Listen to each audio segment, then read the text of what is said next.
इस देश में खूब पैसा है और इतना पैसा है कि रईसों के लिए पैसा किस रूप में माफ किया जाता और आज से नहीं दसियों बरस से किया जा रहा है। जरा इस रिपोर्ट को देखिए।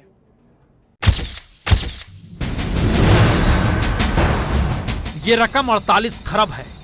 आसान कर पढ़िएगा तो कहा जाएगा 4,80,000 करोड़। और इतनी रकम बीते 10 बरस में रईस कर्जदारों को माफ कर दी गई या कहें बट्टे खाते में डाल दी गई।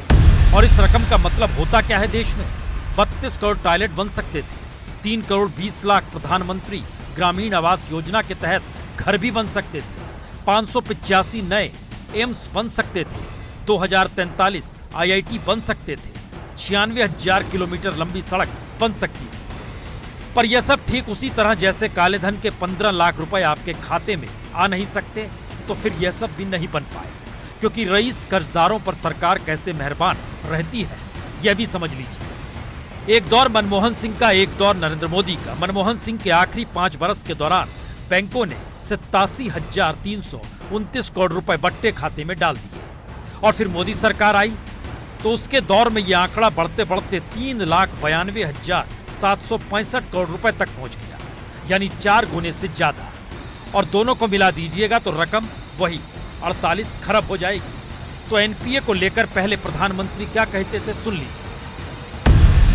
तो 18 लाख करोड़ से 52 लाख करोड़ लुटा दिया आपने।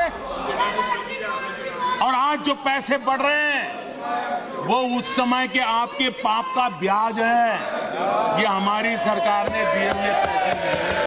तो ये कहते हुए भी मोदी सरकार ने कर्जदारों के 3,92,765 करोड़ रुपए बट्टे खाते में डाले।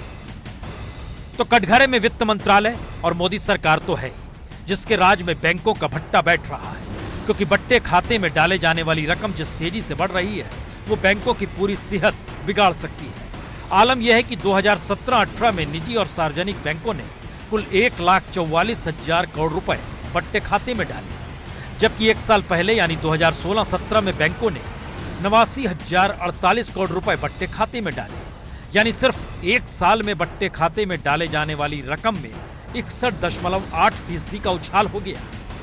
Don't go by the literal meaning of write-off doesn't mean ऋण माफी in banking terms. So you're not, the loan still remains. The loan still remains. You still continue to pursue it. But you still continue to pursue to recover the loan. ऐसे में वित्त मंत्री अरुण जेटली के इस बयान का मतलब क्या था कि बट्टे खाते में डाली गई रकम डूबेगी नहीं और बैंक उन्हें वसूल करेगा, क्योंकि साल दर साल बैंक बट्टे खाते में डाले जाने वाली रकम बढ़ाते जा रहे हैं। तो बैंकों का घाटा और एनपीए बैंकों की कमर तोड़ रहा है। कर्ज वसूली की जगह कर्ज की रकम को बट्टे खाते में डालकर बैलेंस शीट को साफ दिखाने की कोशिश हो रही है। मसलन 2013 में बैंकों ने जहां 31,539 करोड़ रुपए बट्टे खाते में डाले, 2014 में बढ़कर ये 35,424 करोड़ रुपए हो गए और बढ़ते बढ़ते 2018 आ गया। तो इस बरस 1,44,093 करोड़ रुपए बट्टे खाते में डाले गए। और उस पर तुर्रा ये कि कभी प्रधानमंत्री संसद में ये दावा करने से नहीं चकते कि उनके कार्यकाल में 1 पैसे का कर्ज एनपीए में नहीं गया, तो कभी कहते हैं ये पिछली सरकारों का पाप है कि एनपीए के पीछे ये पुरानी सरकार के कारोबार है। ये एनपीए आपका पाप था। तो अगर ये पाप था तो फिर धोने की जिम्मेदारी किसकी होगी? जनता ने जिसे चुना उसकी, या सिर्फ मान लिया जाए होगी? क्योंकि इस दौर में इंसॉल्वेंसी एंड बैंक्रप्सी कोड लेकर कर्ज वसूली के दावे भी किए गए, जिसके जरिए बीते 2 बरस में सिर्फ एक ही मामला हल हुआ, भूषण स्टील का मामला।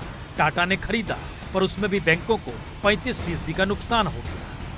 तो क्या सरकार समझ नहीं पा रही कि जनता की गाड़ी कमाई को कैसे बैंक लुटा रहे हैं, या फिर सियासत के इशारे पर बैंकों को चलना पड़ता है? तो खरबों रुपए की वसूली होगी कैसे, कह सकते हैं कोई नहीं जानता।